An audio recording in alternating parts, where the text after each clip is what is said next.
ये जो टॉपिक है मूविंग कॉइल गैल्वेनोमीटर, ये बहुत ही इम्पोर्टेंट टॉपिक है, जिसको कि हम लोग अपने फिजिक्स के भाषा में बोलेंगे कि सी मतलब ट्रिपल सी एच टॉपिक है। ये CCCH कंफर्म छप चुका है। जैसा कि फिगर में नजर आ रहा है, ये फिगर में हम लोग देख क्या रहे हैं, सबसे पहले देख रहे हैं सबसे टॉप पे टॉर्सनल हेड लिखा हुआ है। सबसे पहले टॉप पे क्या देख रहे हैं, टॉर्सनल हेड। यहाँ पे ये लिखा हुआ है टॉर्सनल हेड। यहाँ देख रहे हैं कि एक कनकेव मिरर लिखा हुआ है, यहाँ पे कनकेव मिरर है। उसके बाद यहाँ पे एक सॉफ्ट आयरन कोर लिखा हुआ है, उसके बाद लाइट स्प्रिंग लिखा हुआ है। ये अरेंजमेंट बताया गया है। और ये जो क्वाइल है, ब्लैक कलर का क्वाइल PQRS, क्या है क्वाइल PQRS, ये ब्लैक कलर का जो हम बनाए हुए हैं, उसमें देखो करंट फ्लो कर रहा है। अब करंट उसी डायरेक्शन में जा रहा है जिस डायरेक्शन में हम लोग टॉर्क वाले एक्सप्रेशन में करंट को फ्लो कराए थे, सेम उसी डायरेक्शन में जा रहा है। तो सबसे पहला बात इसमें ये हम लोग को समझना है कि ये जो है, जो हम लोग आज, और सबसे इम्पोर्टेंट चीज ये है कि ये देखो जो मैग्नेट, ग्रीन कलर का मैग्नेट बनाए हैं, उस मैग्नेट का जो शेप बना हुआ है वो कनकेव शेप का बना हुआ है। देखो ऐसे ऐसे और ऐसे गया हुआ है, फिर ऐसे ऐसे और ऐसे गया हुआ है। स्पेसिफिक पर्पस होता है कनकेव शेप का बनाने के लिए। जो कनकेव शेप और मैग्नेटिक फील्ड से, जो कनकेव शेप से जो मैग्नेटिक फील्ड लाइंस निकलता है, और वो फील्ड लाइंस जो होता है, वो जब कभी भी मैग्नेटिक फील्ड बनाता है तो उस फील्ड का नाम दिया जाता है रेडियल। रेडियल क्या होता है वो हम थोड़ा देर में समझाएंगे। ये रेडियल का मतलब होता है, फिलहाल मोटा तौर पर अभी समझना है, तो रेडियल का मतलब होता है कि थीटा का जो वैल्यू होता है वो π/2 होता है। थीटा का वैल्यू π/2। ये आगे के समय में थोड़ा देर के बाद हम लोग पूरा डिटेल से समझेंगे कि किस तरह से रेडियल फील्ड जब बनता है तो पाई का वैल्यू कैसे, थीटा का वैल्यू कैसे π/2 हो जाता है। तो this is all about the construction. तो जब कभी भी कंस्ट्रक्शन लिखना होगा तो तुम लोग लिखोगे कि it comprises of a coil having several turns in which current I flows. In the coil, soft iron core is placed, and the whole coil is placed between two concave shaped magnet, which produces magnetic field lines, of the nature radial, that is theta is equal to π/2. And there is one concave mirror. From concave mirror we could see the deflection of coil. ठीक है, ये होता है। अब वैसे construction examination में इतना समय नहीं रहता कि तुम बैठ के लिखोगे। जैसे जैसे हम तुमको मार्क कर दिए हैं वैसे वैसे तुम मार्क भी कर दोगे तो तुम्हारा काम चल जाएगा।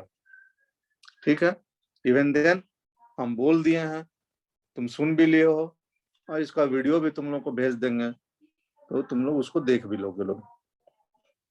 और मेरा स्टूडेंट लोग में जो लोग अभी सब्सक्राइब नहीं किया होगा, लोग जैसे सन्नी वगैरह लोग हो सकता है सब्सक्राइब नहीं किया हो, कर दिए भेजेंगे कर दियो।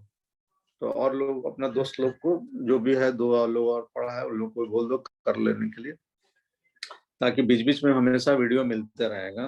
तो जब कभी भी होगा तो अपना खोल के इत्मीनान से सुन जाओगे, रिफ्रेशमेंट पूरा रिफ्रेश हो जाएगा तुम्हारा। अब इसमें सबसे इम्पोर्टेंट बात क्या है, अब इसको हम हटा रहे हैं, मतलब फिगर रहेगा, जो मार्किंग किए हैं उसको हटा रहे हैं। लिख लिए हो तुम लोग अपने अपने कॉपी में? Yes sir. Yes sir. Yes sir. Yes sir. Good. Yes sir. अब इसको हटा रहे हैं, फिगर रहेगा बाकी हट जाएगा।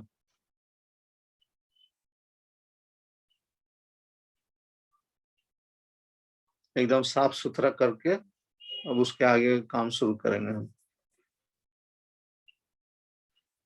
टॉर्सनल हेड खींच दें।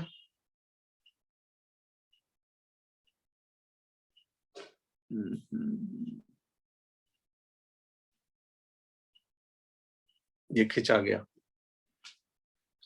इसमें हम लोगों को सबसे इंपॉर्टेंट चीज ये देखना है कि टॉर्सनल हेड से जो थ्रेड लटका हुआ है, ये वाला येलो कलर से मार्क करके दिखा रहे हैं, ये और यहां से ये, और नीचे में जो ब्लू कलर का स्प्रिंग है, मतलब जो थ्रेड लटका हुआ है वो, और जो ब्लू कलर का स्प्रिंग है, दोनों का नेचर एक होता है। नेचर एक होने का मतलब क्या है? ये जो थ्रेड है, लिख दे रहे हैं यहाँ पर, थ्रेड एंड स्प्रिंग, ये दोनों का दोनों चीज जो होता है एक स्पेशल मटेरियल का बना हुआ रहता है। That material is known as the phosphor bronze. Copy में जरूर इसको लिख लेना लोग, फॉस्फर ब्रोंज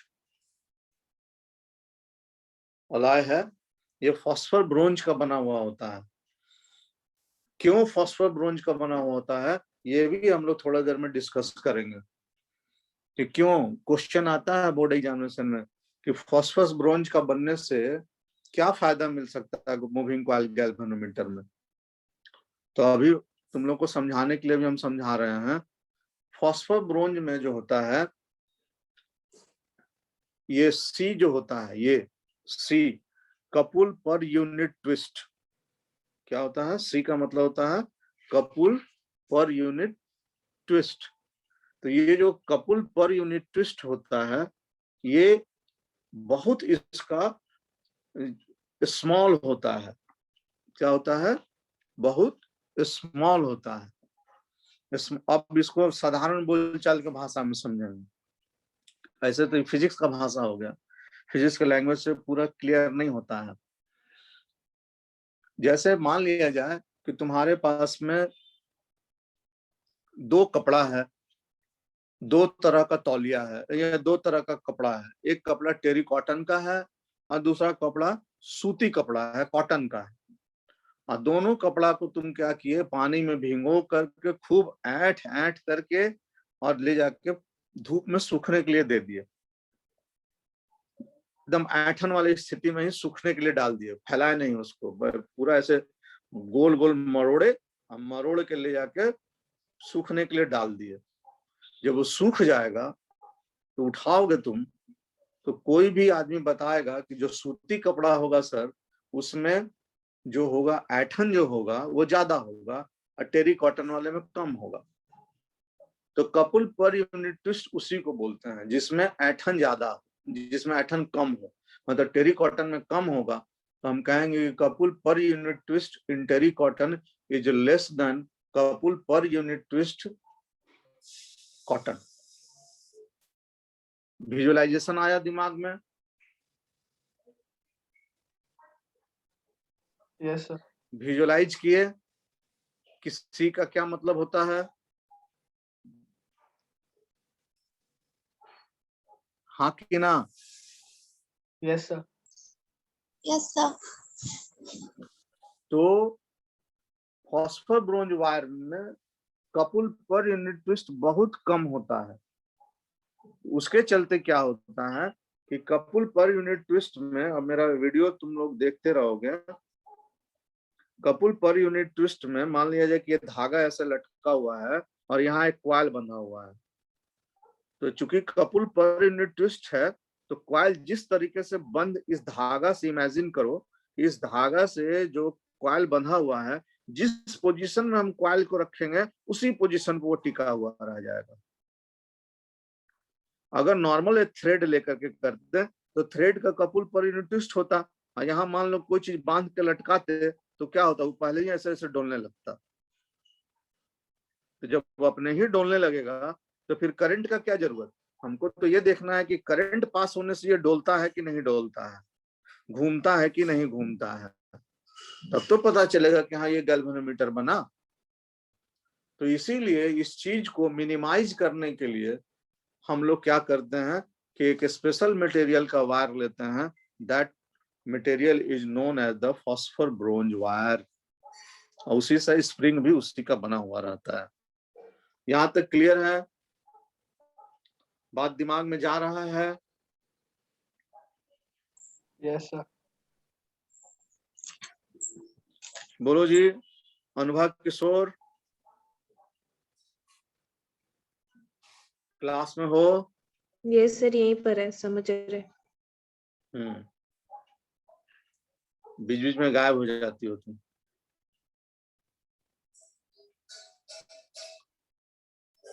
अब देखो थोड़ा सा, अरे बाबा हटो तो।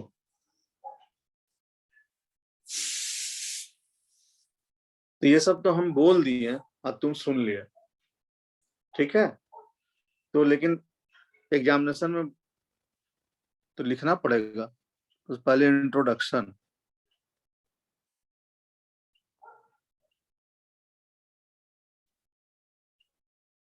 अब फिगर का जरूरत नहीं है, फिगर फिलहाल के लिए अभी हम हटा रहे हैं। जरूरत होगा तो फिर लाएंगे यहाँ पे। वैसे हमको नहीं लगता है कि इसका जरूरत पड़ने वाला है, नहीं पड़ेगा जरूरत।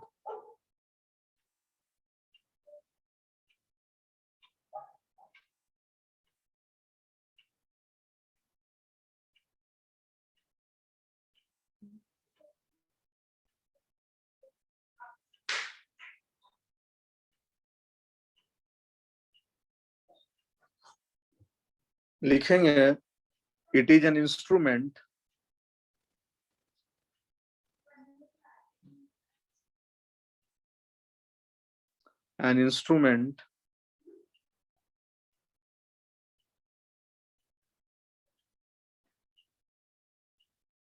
used for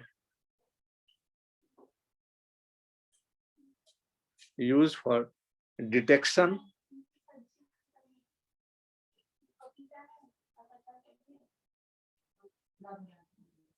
and measurement of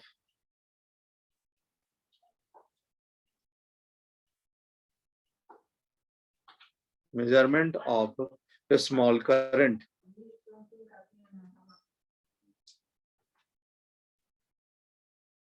small current, ठीक है। गैल्वेनोमीटर का काम वही है। जो गैल्वेनोमीटर का काम होगा वही काम मूविंग कॉइल गैल्वेनोमीटर का होगा। गैल्वेनोमीटर करंट मेजर करता है, सेंसिटिव होता है करंट के प्रति, तो ये भी करंट के प्रति सेंसिटिव रहेगा। हो गया। अब इसका प्रिंसिपल नोट हो गया, हटा रहे हैं।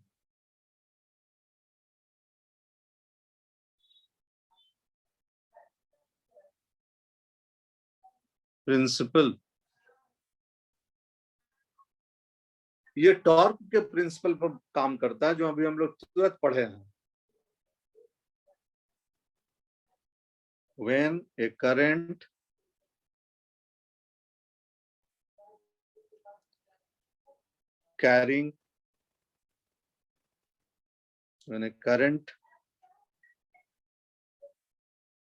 carrying coil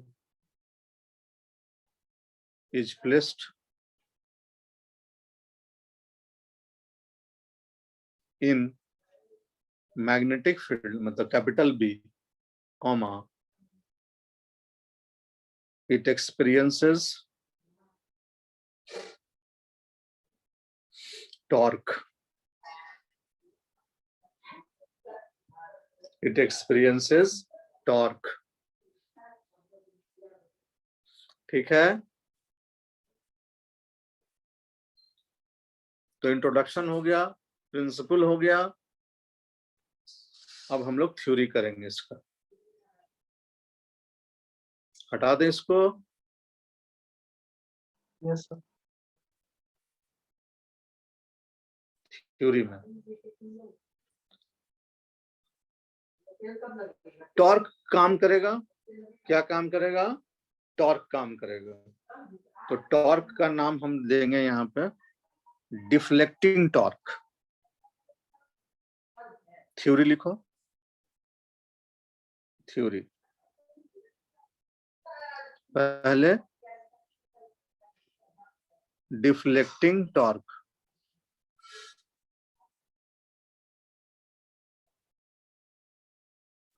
टॉर्क का कितना फॉर्मूला पढ़े थे, अभी स्लोगन तुम लोग के लिए बनाए थे, बीना साइन थीटा। अभी तुरंत, ठीक है, ठीक उसके नीचे लिखेंगे बीना साइन 90 डिग्री पाई बाई 2। यहीं पर अभी फिलहाल बता देते हैं कि theta is equal to pi by 2, because ये आगे हम लोग डिस्कस कर लेंगे, अभी फिलहाल के लिए बिकॉज फील्ड इज रेडियल। और 12th एग्जामिनेशन में बहुत चांसेज है कि अगर पूरा मूविंग कॉइल गैल्वेनोमीटर नहीं पूछा तो उसका एक छोटा सा पार्ट पूछेगा कि what is radial magnetic field, तो वो हम लोग को उस समय समझाना पड़ेगा। अभी के लिए मतलब इस सेशन के लिए अभी हम लोग theta equal to pi by 2, radial का वैल्यू पाई बाई 2 होता है। कैसे होता है वो हम थोड़ा देर में वो हम लोग डिस्कस कर लेंगे। तो जब पाई बाई 2 डालोगे तो टॉर्क का फॉर्मूला आया कितना भाई, तो बीना आया। ये हमारा इक्वेशन नंबर 1 बना। क्या बना ये, इक्वेशन नंबर 1। ठीक है, यहां तक किसी को कोई दिक्कत है? No sir. No sir. Very good, very good. अब हम ऊपर वाला पार्ट को हटा के नीचे में केवल इक्वेशन नंबर 1 को छोड़ते हैं। अब थोड़ा सा तुम लोगों को हम 11th क्लास में ले जाएंगे। जब तुम 11th क्लास में पढ़ रहे थे तो तुम पढ़ते होगे कि एक फार्मूला आता था F इज इक्वल टू के एक्स, सिंपल हार्मोनिक मोशन में आता था।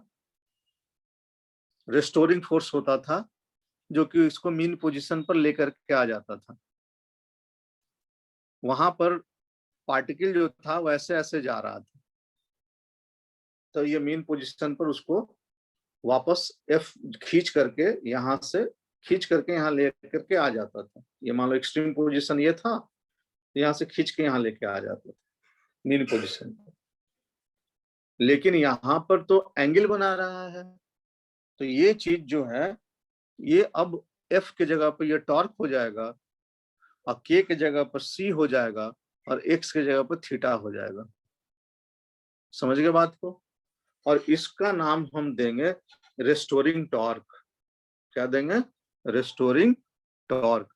ये जो था रेस्टोरिंग फोर्स था ये वाला, लाइक दैट यहां बन जाएगा रेस्टोरिंग टॉर्क। क्यों? अब इमेजिन करेंगे हम लोग कि ये हमारा टॉर्सनल हेड था, यहां से ये कॉइल ऐसे बंधा हुआ है और इस कॉइल के नीचे में ऐसे ऐसे एक स्प्रिंग बना हुआ है, ठीक है, और इसमें से करंट ऐसे फ्लो कर रहा है। तो जब फ्लो करेगा करंट, तो मेरा वीडियो देखो तुम लोग, जब फ्लो, मान लो ये कॉइल है, मान लिया जाए ये हमारा कॉइल है, ये कॉइल है, यहां से स्प्रिंग बना हुआ है, ऐसे ऐसे फ्लो किया तो ये ऐसे रोटेट हो गया, ये रोटेट होगा तो नीचे का स्प्रिंग भी तो रोटेट होगा, क्योंकि इसी से जुड़ा हुआ था ना स्प्रिंग नीचे वाले पार्ट से। ये अगर घूमेगा तो स्प्रिंग भी घूमेगा। अब तुम लोग और विजुअलाइजेशन कराते हैं। चाबी वाली गुड़िया, छोटी सी चाबी वाली खिलौने और टॉय जो होता है, उसके अंदर में स्प्रिंग लगा हुआ रहता है, तो हम लोग गुड़िया को लेके ऐसे ऐसे मोड़ देते हैं। हम मोड़ते हैं ऐसे, और जब छोड़ते हैं तो गुड़िया ऐसे ऐसे घूमती है। मोड़ने का काम, मेरी उंगली देखो, मोड़ने का काम ऐसे ऐसे करते हैं, और जब छोड़ते हैं तो ये ऐसे ऐसे घूमता है। होता है ना? क्यों ऐसा होता है? क्योंकि हम उसके अंदर में जब ऐसे घुमाएं तो टॉर्क लगा दिए, उसका स्प्रिंग जो है वो रेस्टोरिंग टॉर्क लगाएगा, उसके अंदर एनर्जी आ जाएगा और वो क्या करेगा, फिर उसको वापस लाएगा। क्लियर हो गया? ऐसा एक्सपीरियंस तो सब कोई कभी ना कभी कहीं ना कहीं तो किया ही होगा लोग। क्या जी बच्चा पार्टी कुछ बोल नहीं रहे हैं लोग? Yes sir. तो हम लोग लिखेंगे कि रेस्टोरिंग टॉर्क, ये तो हो गया डिफ्लेक्टिंग टॉर्क, अब उसके बाद रेस्टोरिंग टॉर्क।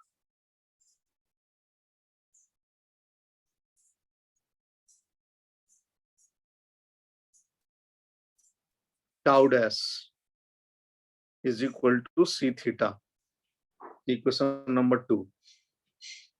तो जितना घूमेगा उतना ही रेस्टोर करेगा, है ना? इसका मतलब क्या हुआ? इसका मतलब हुआ इक्वेशन नंबर 1 और इक्वेशन नंबर 2 आपस में क्या रहेगा? बराबर रहेगा, रहेगा ना? तो उसको क्या करेंगे, कैसे लिखेंगे? लिखेंगे इन इक्विलिब्रियम, ये हटा दिए ऊपर से हम, इन इक्विलिब्रियम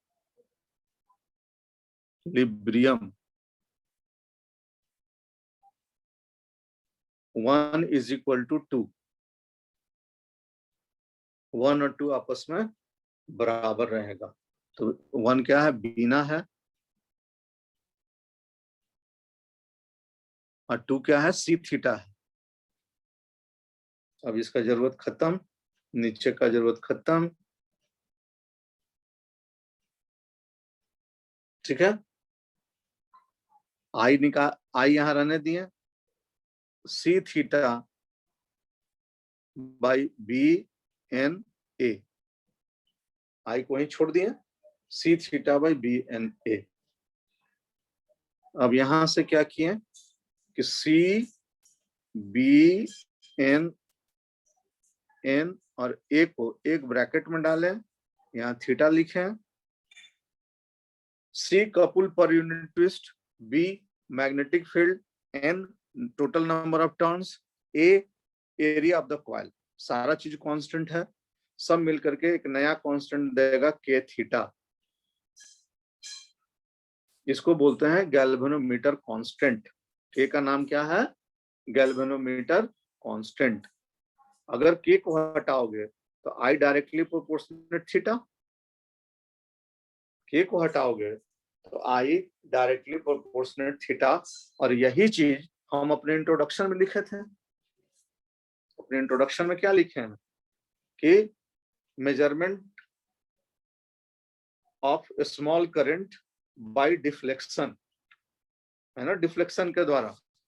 ये हमारा थीटा एंगल से घूमा, घूमने से क्या देने लगा? ये करंट देने लगा, या करंट गया तो घूम गया। ये जिधर से देखना चाहो उधर से देखो, राम श्याम से छोटा है या श्याम राम से बड़ा है, जो मर्जी वो कह सकते हो तुम। कोई डाउट है किसी को?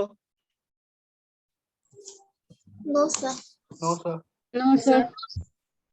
वेरी गुड, कोई डाउट नहीं है। तो ये हम लोगों ने मूविंग कॉइल गैल्वेनोमीटर कर लिया। अब इसमें थोड़ा सा टेल पोर्शन बाकी है कि रेडियल मैग्नेटिक फील्ड क्या होता है, करंट सेंसिटिविटी क्या होता है, वोल्टेज सेंसिटिविटी क्या होता है, तो वो अगले क्लास में। डेली फिजिक्स चल रहा है, इसलिए सभी को रोज आना है जब तक हम मना नहीं करें। Okay then.